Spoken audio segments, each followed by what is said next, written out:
আমাদের পার্টির নাম কি আজকে? পার্টির নাম কি আজকে? এই ইফতার পার্টি থেকে আমরা ঘোষণা করছি যে বাংলাদেশে আমরা যতদিন জীবিত থাকব, বাংলাদেশে ইনশাআল্লাহ চাঁদাবাজ, সন্ত্রাস এবং দুর্নীতির কবর রচনা করব ইনশাআল্লাহ।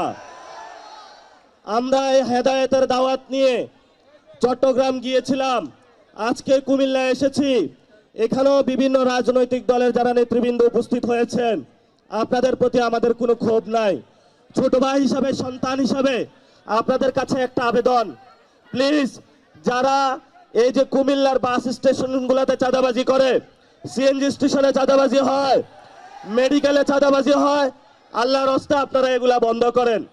এবং কুমিল্লায় আমরা শুনেছি অনেক জায়গায় ছোট ছোট কিছু গডফাদার আছে এবং এরা নিত্য নৈমিত্তিকভাবে খুন করে বেড়ায়, মানুষের জীবনের যারা ব্যবসায়ী রয়েছে তাদের জীবন বিপন্ন করে তুলছে। আমরা আপনাদের কাছে অনুরোধ করব, আসুন এক ঐক্যবদ্ধভাবে আমরা একটা গ্রেটার কুমিল্লা সাজাই, যেখানে আমরা শান্তিতে বসবাস করতে পারবো ইনশাআল্লাহ।